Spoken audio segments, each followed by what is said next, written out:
because your investment strategy changes in these funds, the investment professionals change, the marketplace changes. You may be, fully invested by that time, so you got more money to put in. You may be in a liquidation mode, because most of these funds want to liquidate every 6, 7, 8 years. So that's the only time that the actual investment professionals make any money, is when they liquidate the fund, and they liquidate the assets, and then they pay themselves the big money. Even though the 2%, the old model, the 20 carry, that means 20% interest of everything over the original investment that used to go to the investment partners, is where they make the big money. And the 2% that they used to live on, about 2% of a 8 billion euro fund is still a lot of money. So they're still living like kings on 2%. So the partners are getting anything above a 20% IRR to the original investors? No, the original investors get their original money back. 20% above a certain hurdle rate. Okay. Yeah, hurdle rate. If they set the hurdle rate at 16% IRR, 18%, whatever it is, you get 20% more. Some of them are, you get 20% against above this hurdle rate, you get 10% above this hurdle rate, you get 5% above this hurdle rate. But that's where the private equity guys make the real money. Of course, KKR manages, I don't know, let's say they manage 80, 90 billion euros now, or maybe 100 billion. In the old days, they were getting 2% of 100 billion euros, which was, what is that? That's a billion. No. 2 billion. 2 billion to run your business. So, I mean, they're paying themselves huge salaries and huge bonuses. But now, I see some funds are getting, 0.6% annual management fee, or 0.8%. A legitimate one, 1%, 1.1, 0.9, that kind of thing. The 2% days are, although there's still some funds existing that are old funds that haven't liquidated yet. But normally the limited partners start screaming and they say, we're paying too much in fees. Especially if they sit on cash all the time, they don't invest anything. Okay, but the original contract with the initial. It doesn't have, they do this, they rip the original contract. They say, fuck you. You want my money? Yeah. Fuck you. That's exactly what they say. And that's exactly what I say. I'm good at saying it. This is your original contract. This is your original contract, right? This is it, huh? What? Fuck you. It means nothing. You want my money? Fuck you. And after they go to those, then they go to somebody else, and the other guy says, fuck you. They do the same thing. You have virtually no leverage when you run out of money from the first round of investing. Zero. You've got less than zero. And none of you, well, I won't say none of you. I said generic comment. Virtually, you'll run out, you won't have enough money because you'll mismanage, you'll fuck it up. The operational costs are going to be higher, revenues are going to be lower, yada, yada, yada, and fuck you. That's why I don't like this model. I don't like the way it's structured. It can be restructured, but it's too tight. It's too fucking tight. I already told him that. I've told 1,000 people that. I like big margins, and he's not that smart. And his partner's not that smart. And I'm not trying to kill his deal because nobody's going to get any money here anyway, so don't worry about it, Sean. He's not that smart. These guys there's guys 1,000 times smarter than him doing that model. 1,000. I know 5 off the top of my head. I can give you their fucking email addresses. 5 that have been doing it 35, 40 years.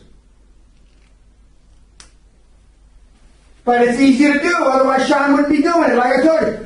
Why go to real estate? Because you can be a monkey on the end of the monkey grinder chain and make money because it's fucking easy. He's no different. I'll beat him up now instead of the Germans. It's fucking easy. It doesn't take any fucking Einstein. Nothing. You don't have to be a fucking physicist to do this. And then they got monkeys over here doing the same fucking thing. And all these guys think they got a little different twist on it. But they don't. The only difference is his hasn't blown up yet. That's the only difference. I can give you a list of 5,000 guys that blew up. Because if it was that easy, the guys that were doing it 20 years ago would all be billionaires today. And there's no billionaire that does what he does. Nobody. Not even reasonably close. Not even marginally close. Because normally they They get 10, 50, maybe they get $200, $300 million, then they blow up. I know a guy, two guys in Tennessee, I'm not going to tell you their name because then you Google them, that 15 years ago had 3,500 flips under their belt. 3,500 flips. They got so big they bought their regional bank. They were living large. Jet planes. Boom. I remember one of them had the same birthday as I did, August 10th. And one was about 6'6" and one was about 2'1". Mutton Jeff. Mutton Jeff. I used to call him Mutton Jeff. Smart guys. But I mean, it's like marketing. J. Abrahams, test small and roll out big. That's what all marketing guys say. If that were true, guys, why aren't there any marketing billionaires?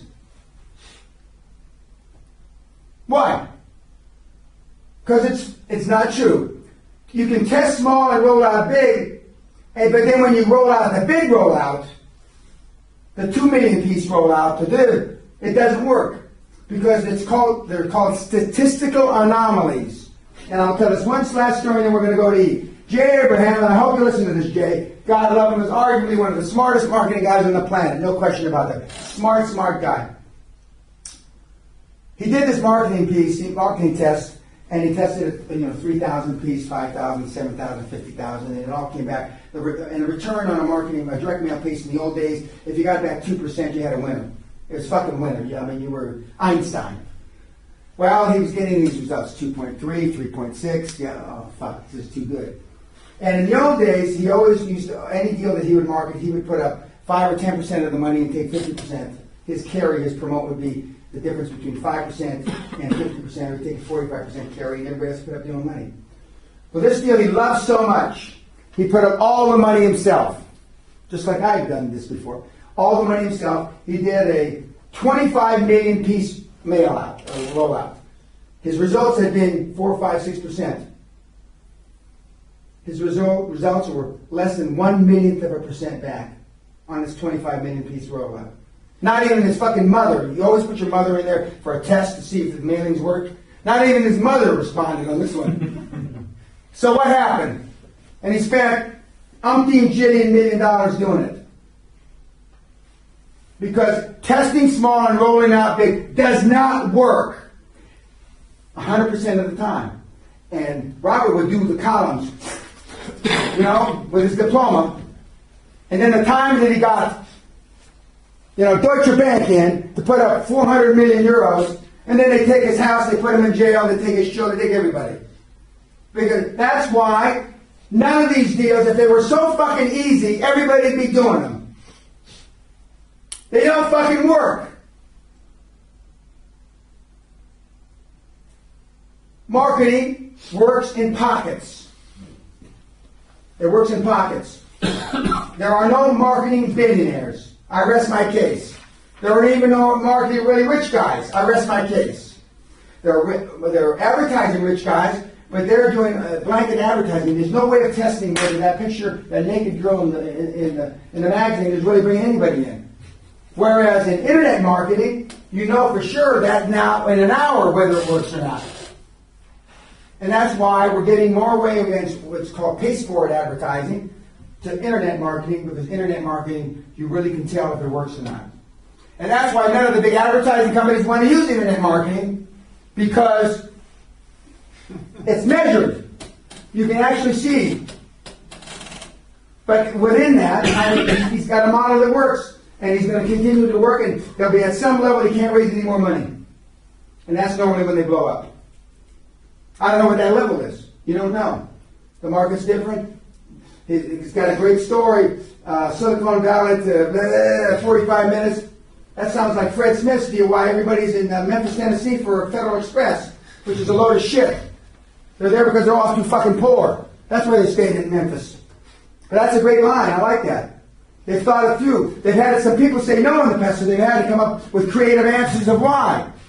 Whether it's true or not, I don't want to know, but I don't care. For sure not on the tape, I don't want to know for sure. But his story sounds much more plausible than any other story we've heard so far. The next couple hours, we're going to talk about your exit. Because if you build up all this stuff and you don't get out, or have a trade sale, trade sale to somebody in the industry or to an IPO, unless you want to build up one of these companies forever, and I don't see the rhyme or reason of building up one of these companies forever if you're a house flipper, no money down guy. I do see value in building a construction company, and a developer and that kind of stuff. But that's hard. That's why very few people make it from the flipper, no money down, scum sucking section to the developer. And then, actually builder, then developer. There aren't too many leaps in that direction. There's a lot of faith falling off the chasm into the cliff, the ditch, and that, but because, being a builder and a developer, first of all, there's a jillion builders, and there's not a jillion developers, but there's a lot of developers, and then the developers and the builders and developers, then they can go bust. They get stretched out, too many projects, one of the projects goes sideways, it's cross-collateralized against another project, the bank pulls the plug on the one, which falls over on two, which falls over on three, and then you're out of business, okay? The best developers to do business with are public developers, so you can see the real balance sheet, their audited numbers. Because most small developers or small builders won't give you their financials. And there's a reason they don't give you their financials. And so, it's not a vicious circle, but as the Germans would say, it's an interesting circle. It's an interesting circle. And it's not like I'm a born skeptic, because I'm not. I'm a born optimist that has been honed his skills on realism in the last 15 or 20 years, because I've been through so many of these deals in so many countries. And when I was young, I always used to think it's going to be different in the UK than it is in the US. It's going to be different in the Netherlands, it'll be different in Germany, it'll be different in Chile, or it'll be different in Mexico. It's not different. It's exactly the same. The same motivation or lack thereof and the same greed factors drive a guy from Chile as opposed to a Dutchman. The exact same.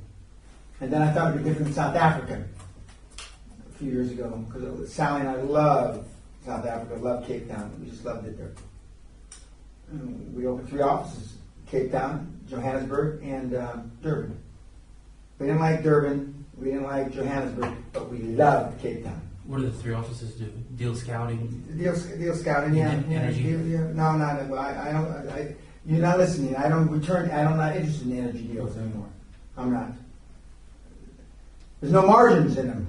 If you can't, the old timer guys say, if you can't make money at $80 a barrel, you might as well go into real estate. If you can't fucking make money at $80 a motherfucking barrel of oil, when I was making it at $8 a barrel, we thought that the world had all our dreams had come true at $12 oil. And then we thought we were Jesus Christ with $15 oil, and it went to $40 a barrel. I was Jesus Christ. At $80, I get the shivers just thinking about it. As the pros now, Dan, it's a different game. It costs more to get to extract the oil and all that. But now, the oil that we would walk away from because there wasn't enough recoverable reserves, the secondary and tertiary recovery methods are so good now. Instead of getting 20 to 40 to maybe 45, maybe 50% of the hydrocarbons out of the ground, now they're able to get 90, 95% out of the same fucking hole. And you don't have to drill the $25 million hole. No emails, no what do you call it, or I take your phone and I break it. Okay, now you don't have to drill the $25 million hole, which probably costs $60 million now, but you don't have to drill it again. Re-entry of the hole doesn't cost $60 million. It costs $4 or $5 million. And so, I mean, but the energy business is just, if you can't make money there, you might as well go into real estate. And if you can't make money in real estate, you might as well on the internet. And if you can't make money on the internet, you might as well go in prostitution. I mean, Well, some can combine both of it. yeah, exactly. Exactly. It's called Craigslist in the U.S. No. You missed the story, Sean, so I'm going to repeat it. Our young friend, the nightclub owner, discotheque owner, used to work for Siemens. Correct? That's correct, yes. I had a long-term relationship with Siemens for about 10 years. CEO Kleis Kleinfeld, a mentee of mine.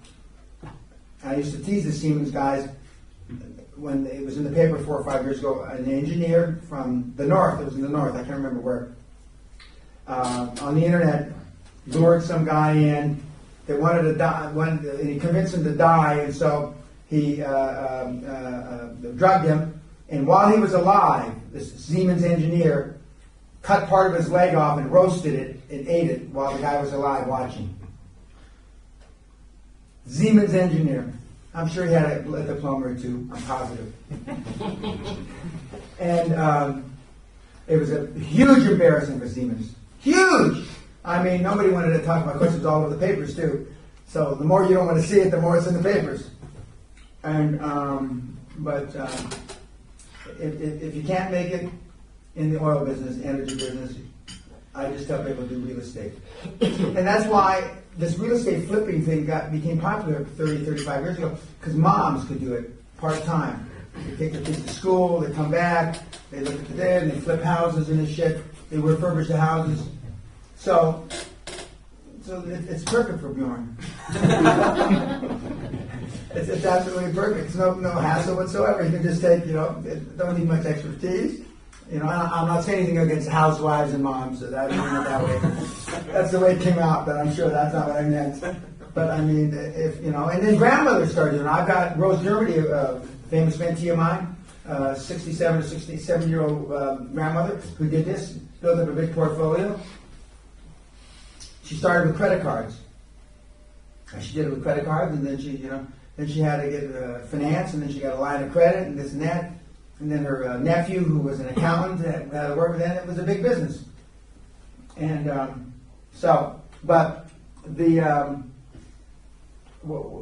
tonight when I make my speech,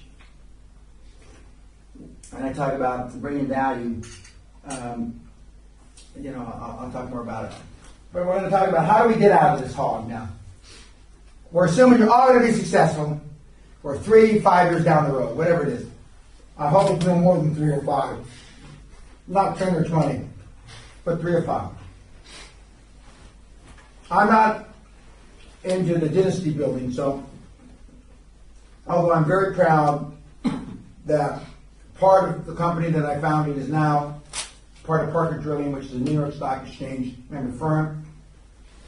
Big, huge oil company based in Denver, Colorado. So the assets, the remnants of the assets of the company that I founded many years ago are part of a big company. And I don't know if Parker Drilling is going to be around forever, hopefully. But that part of me feels good. I wasn't set out to be like a Fred Smith, to be the head of Federal Express and be there 4 years later. I like to do deals too much. Okay, so the shareholders helped me out by throwing me out. So you're now a company. Let's just say you pick a number in your own brain, whatever the number. And remind me. The last 30 minutes, I'm going to go around and say, okay, this is what I want you to do between now and the next conference call. This is what I want you to do between now and the next conference call. And we're going to go around the room because when our next conference call comes, we're going to base on those pieces of paper that you wrote your numbers down on, and we're going to see how much progress you've made. That'll be a group call with everybody? Yeah, correct. We can eliminate you, no problem. You'll be too busy, I know. 7 steps. You can really do it in 4 steps, but 7 steps. Okay. This does not. Remember, this is down the road. It can't be today because you got to make the business independent of you. Your business, just about none of your businesses are independent of you, but they got to make it independent. Because I'm not going to come in and buy a business from Stefan that he runs unless it's independent, or Robert, or Sean, or anybody. Would you currently say that your current business is No, independent no, of you? I know. well, I'm certainly not going to buy your law practice. No, of course not. But if you look at the Guthrie Group, is it independent of you? No, it's not. But I'm not trying. You're not intending to sell it. No, but there's nothing to sell. There's no share. I mean, there's no real shares in it. None of the principals own shares in it, except Sally and I. We're all loosely affiliated. We share the cash flow of the business. We don't share. There is no business. There's a brand. It happens to be owned offshore by Sally and I. But all the other guys that are on the list share, as we said, we eat what we kill. Okay? If we do a deal with Bjorn and we earn €1 million in fees, Guthrie Group takes 25% off the top for the brand. That's €250,000. And then let's say Jeremy, Sally, and Tim Harris work on the deal. They figure out how they're going to split up the fee.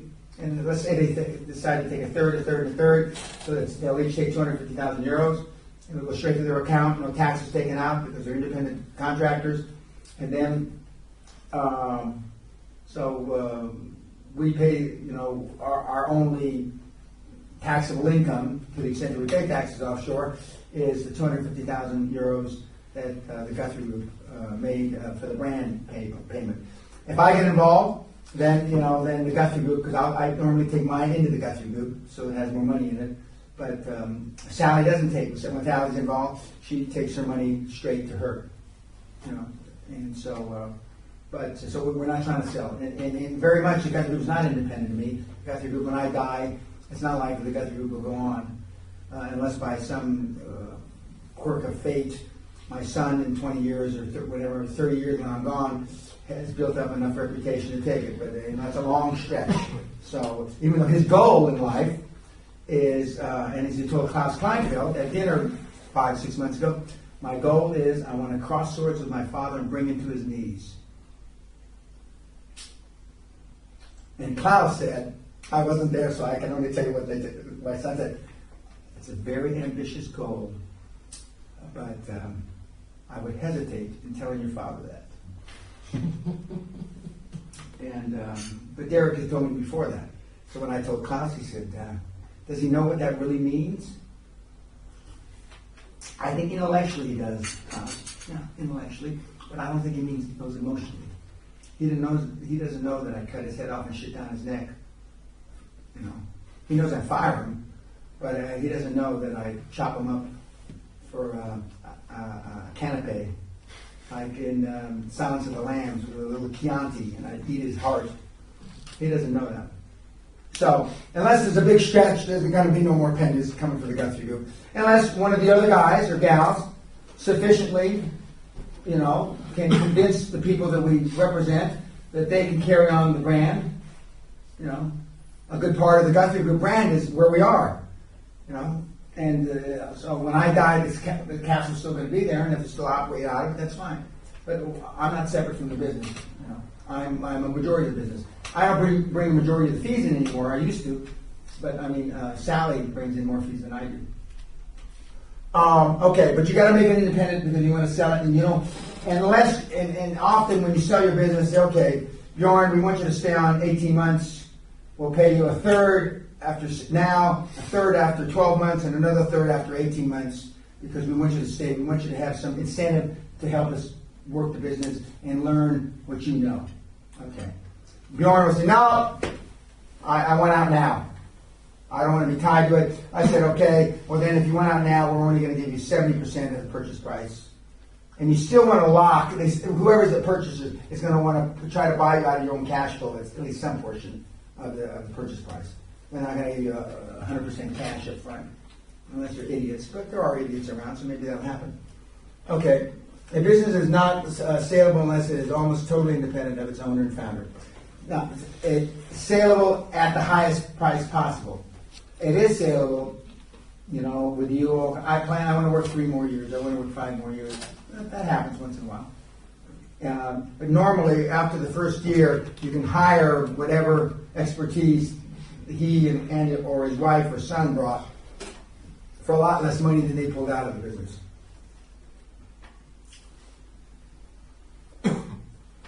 Who wants to buy a business completely, depend on one person, just decide not to purchase it once he has the cash. Okay, we know that. Most owners and founders cannot let go of their baby, and they wind up crippling the business or capping its growth to a low level. And sometimes when you decide to make them part of the sale by keeping them, you see that you made a mistake. You should have got rid of them right away because they're causing you more havoc. So then you got to have a provision in the purchase agreement that that we can push you out after 45 or 90 or 180 days. You don't have to stay there the year or the 3 years because quite often they wind up causing you a hassle, and you don't want that. You want them out. So you want some flexibility in the purchase sale agreement. And depending on and normally the more flexibility you get, the higher the price you pay. If you're paying them more than the developer should be getting paid, then you should be pretty flexible. But if you're paying them, you're not leaving much meat on the bones, then they're not too flexible. So it's a ratio. It's a ratio. It depends on pushing, give and push.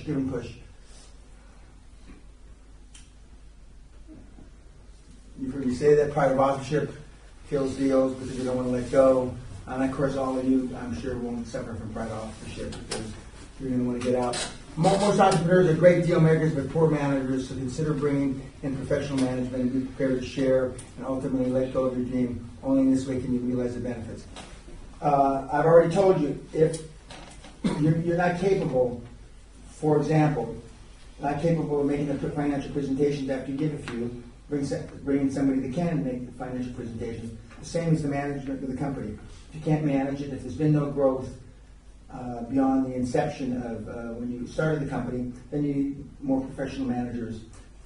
Now, people ask me, Dan, how do I know that I'm capable of quantum growth? And I ask you, and I'll ask the question. When you first started your business, how many years ago? 1993 when I was studying. Okay, 1993. So the first full year that you did business, okay, you started with zero revenue, right? Yeah. Okay, and let's just say he did 100,000 euros or 50,000 euros.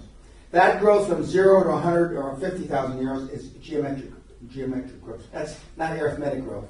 So you know how to grow a business geometrically, quantumly, because anybody that's ever started a business from zero knows how to grow the business. But what happens? You grow the business the first year, the second year, third year, the fourth year, and then it levels out.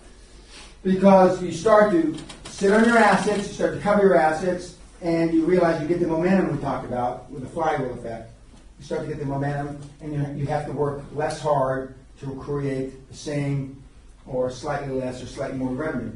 So we all know how to start something from scratch. For anybody that started a business at all, we've had geometric growth. We've had a quantum leap. But then the same fire, you work at the office, you sleep at the office, you work 6-7 days a week, it gets burned out. So we all know how to do it. And if we maintain the same intensity we did when we started our business, the growth factor would be significantly greater than it is after we've had a business 4 or 5 years. Only this is okay.